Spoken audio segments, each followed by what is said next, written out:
찬양하고 기도하면 좋겠습니다. 먼저 사도신경으로 신앙 고백 드리시겠습니다.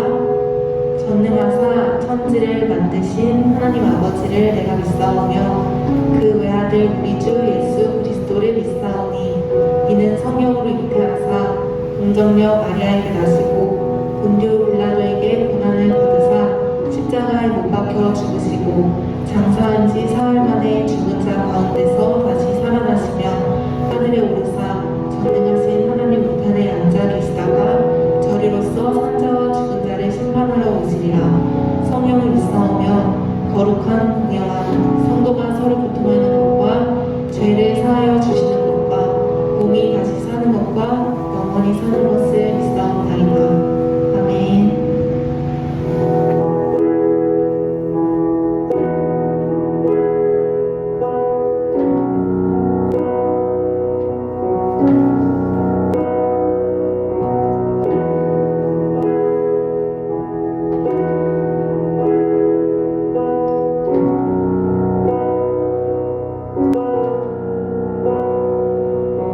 주를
모두 우리의 경배하는 사랑을 우리가 같이 고백하면 좋겠습니다.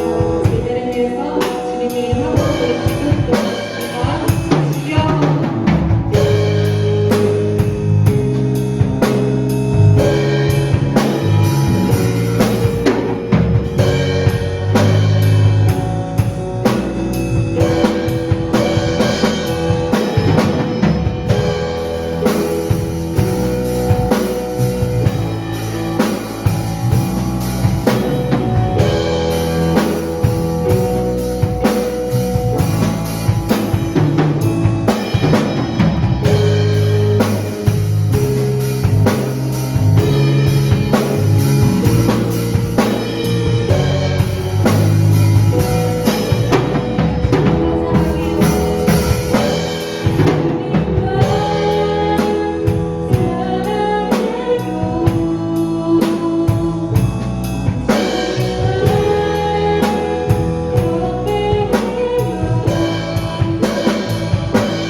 사랑이 많고 귀하신 주님, 오늘도 한 주간 지켜주셨다가 거룩한 주일을 허락해 주시니 감사합니다. 최근 심각해진 코로나19로 인해 성전에 모이지 못하고 이렇게 온라인 예배로 드리게 되었습니다. 비대면 예배로 드려지는 가운데 주님이 받으시기에 합당한 예배가 되게 하여 주시옵소서. 주님, 코로나로 인해 너무나 힘들고 어려운 시간을 보내고 있습니다. 다 함께 모여 예배를 드리지 못하고 서로 교제를 나누지 못하지만 각자 있는 위치에서 주님께 더욱 간절하게 주님만을 바라보며 진정으로 온전한 예배를 드릴 수 있도록 함께하여 주시옵소서. 또한 코로나로 인해 피해받고 있는 소상공인, 의료인, 환자들을 기억하시어 속히 이 사태를 잠재워 주시옵소서. 주님, 저희 청년들을 위해 기도합니다. 이렇게 혼란스러운 시기일수록 서로를 위해 중보하고 선한 공동체가 되게 허락해 주시옵소서. 주님이 늘 함께 동행하심을 믿습니다. 끝으로 이 예배를 위해 힘쓰는 귀한 손길들이 있습니다. 그들의 섬김이 기쁨이 되게 해주시고 은혜 부어 주시옵소서.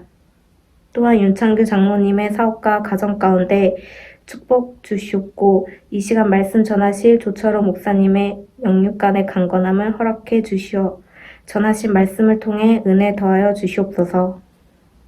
예배의 모든 시중을 주님께 드리며 감사함으로 기도드립니다. 아멘.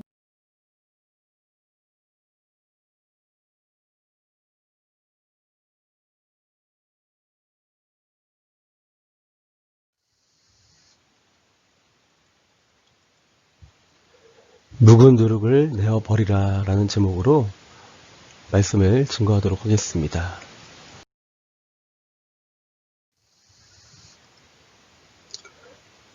오늘 본문 말씀은 고린도전서 5장 6절부터 7절까지의 말씀이 되겠습니다. 함께 읽겠습니다. 너희가 자랑하는 것이 옳지 아니하도다. 적은 누룩이 온 덩어리에 퍼지는 것을 알지 못하느냐. 너희는 누룩 없는 자인데 새 덩어리가 되기 위하여 묵은 누룩을 내버리라. 우리의 유월절 양 곧 그리스도께서 희생되셨느니라. 아멘.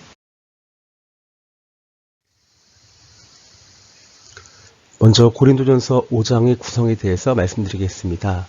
1절부터 6절까지의 말씀은 교회 안의 누룩에 대해서 설명하고 있습니다. 7절, 8절 말씀은 묵은 누룩을 내어버리라 라는 내용을 담고 있습니다. 9절에서 13절까지는 전에 썼었던 편지에 대한 재설명을 하고 있습니다. 먼저 1절부터 6절까지의 말씀은 교회 안의 누룩에 대해서 말하고 있습니다. 5장은 고린도 교회의 두 번째 문제를 다루고 있습니다. 근친상간의 문제였습니다.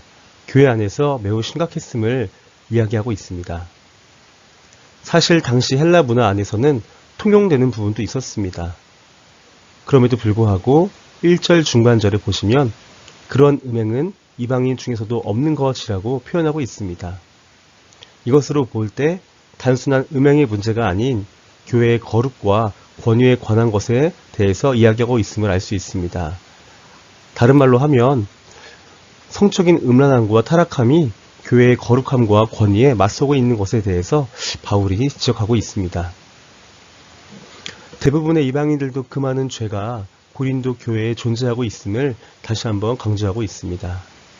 이것은 교회가 세상보다 더 타락한 모습에 대해서 바울이 거룩한 분노를 나타내고 있음을 우리는 알 수 있습니다.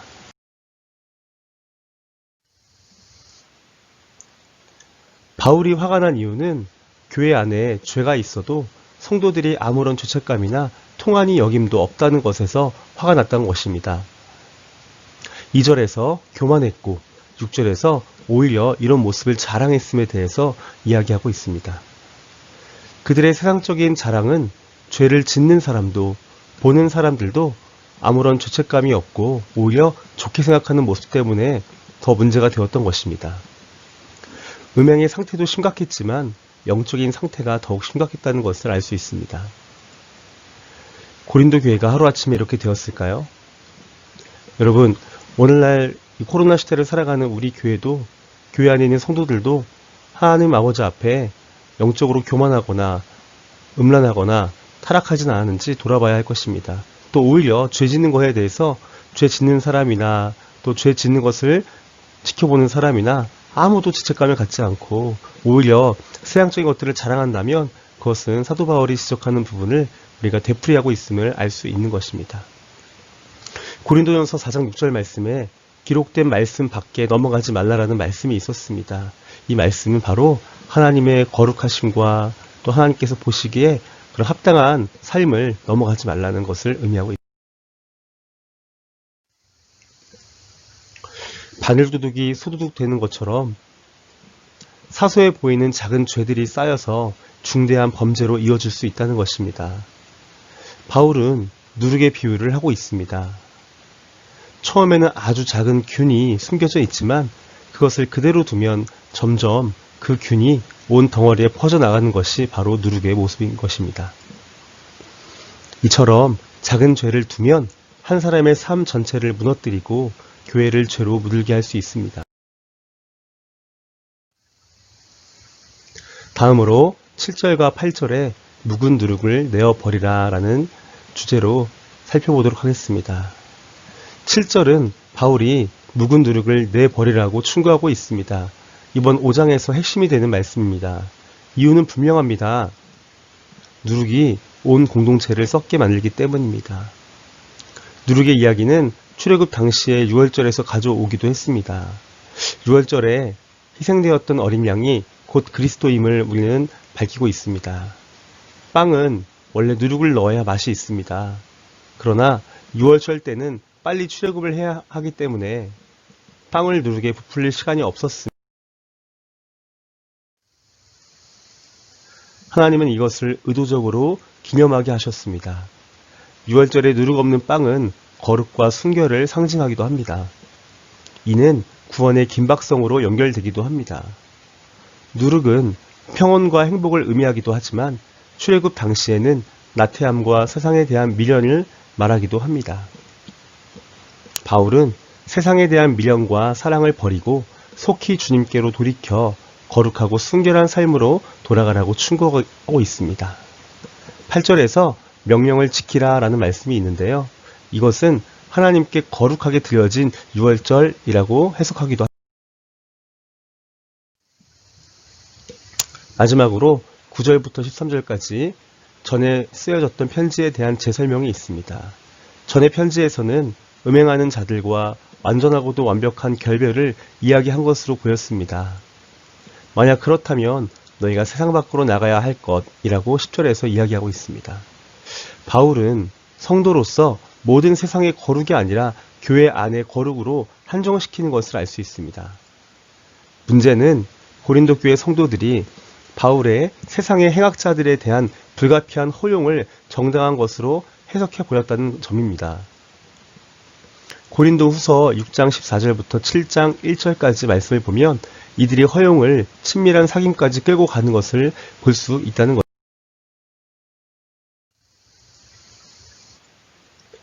교회 밖의 문제는 교회 밖의 일로 남겨두고 교회 안의 음행자들을 내쫓으라고 말하고 있습니다. 그 이유는 하나님의 백성의 거룩함과 순결성을 보존하고 하나님과의 언약의 관계를 유지하기 위해서라고 볼 수 있습니다. 성도는 세상에서 벗어날 수는 없습니다. 그러나 세상에 있을 뿐이지 세상에 속한 것은 아닙니다. 세상에 속한다는 것은 세상의 원리대로 사는 것을 의미합니다.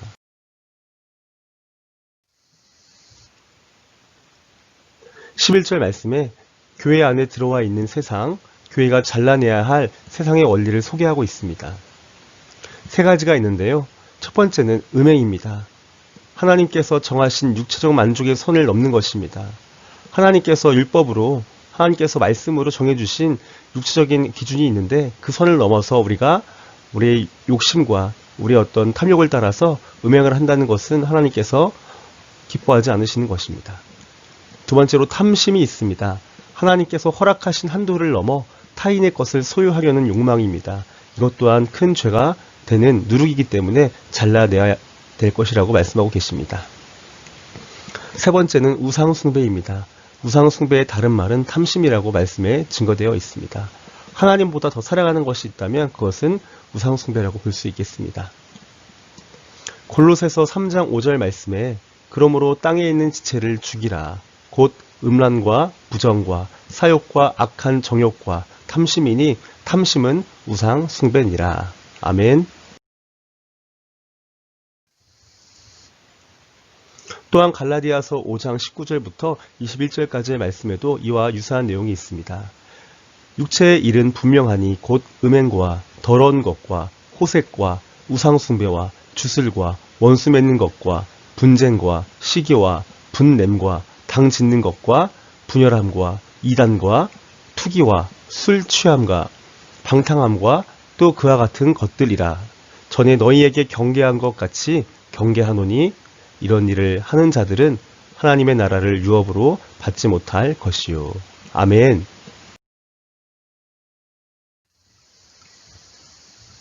또한 에베소서 5장 5절의 말씀도 보겠습니다. 너희도 정녕 이것을 알거니와 음행하는 자나 더러운 자나 탐하는 자 곧 우상숭배자는 다 그리스도와 하나님의 나라에서 기업을 얻지 못하리니. 이러한 죄를 짓는 자들은 하나님의 나라를 기업으로 받을 수 없다는 내용을 동일하게 말하고 있습니다. 모욕과 술 취함, 속여 빼앗는 것들은 모두 하나님께서 정하신 선들을 넘어서는 행위들인 것을 우리는 알 수 있습니다. 모든 악은 앞에서 말씀드린 것처럼 고린도전서 4장 6절에 기록된 대로 기록된 말씀 밖으로 나가는 행위임을 알 수 있습니다. 그것은 하나님께서 주신 계명을 벗어나 육신과 욕망에 따라서 사는 삶임을 우리는 알 수 있습니다. 결론입니다. 5장에서는 음행의 문제를 다루고 있습니다. 음란의 행위 자체보다는 악을 옹호하고 자랑하는 그릇된 영적인 상태에 있는 것이 더 문제라는 것입니다. 모든 악은 하나님의 계명을 거역하고 자신의 욕망을 채우는 것임을 알 수 있습니다. 악을 행하는 자는 교회 안에서 다 내쫓으라고 말하고 있습니다. 죄보다 더 무서운 것은 죄에 대한 잘못된 생각임을 강조하고 있습니다. 모든 죄 안에 하나님의 계명을 왜곡하여 자신의 욕망을 채우려는 악한 의도가 있음을 알아야 할 것입니다.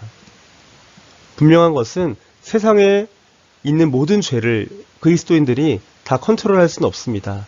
그러므로 그것은 하나님의 심판에 맡겨두라는 것이죠.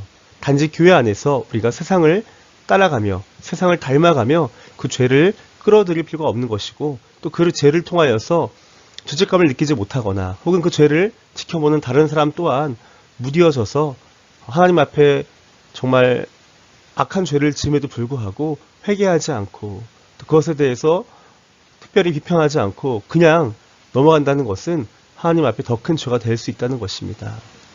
하나님은 세상의 죄를 허용한 것이 아니라 하나님의 심판의 때까지 기다리시고 남겨주신 것을 알고 있습니다. 우리가 중요한 것은 우리가 하나님께서 금하신 것들을 우리가 하지 않도록 하나님께 믿음으로 나아갈 수 있는 우리 청년선교회가 되기를 간절히 소망합니다. 이것으로 말씀 마쳤고요. 지금부터는 코로나 시대의 믿음 생활에 대해서 잠깐 짧게 여러분에게 말씀을 드리고자 합니다. 여기서는 세 가지를 강조하고 싶습니다.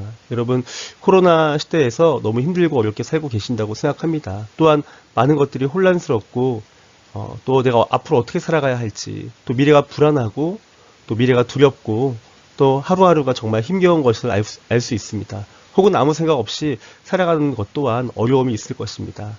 그런 가운데 세 가지를 여러분에게 제안하고자 합니다. 첫 번째는 이 코로나 시대에 우리가 정체성을 분명히 하는 것입니다. 하나님 아버지 앞에 모여서 예배드리는 것이 많이 제한되어 있고 어려운 가운데 있습니다. 그렇지만 우리는 시대가 어떻게 바뀌었던 간에 역사를 통해서 하나님의 자녀로서 그리스도인으로서 정체성을 분명히 해야 하는 것입니다. 내가 예수 그리스도를 믿는 것의 의미, 또 예수님의 구원을 받는 것의 의미, 내가 죄인이었고 예수님 때문에 구원받았으며 또 죽어서는 다시 부활할 수 있는 그런 소망이 있음을, 또 언젠가는 하나님 나라에서 영원토록 그분과 함께 살 수 있음을 우리가 믿고 나아가야 할 것입니다.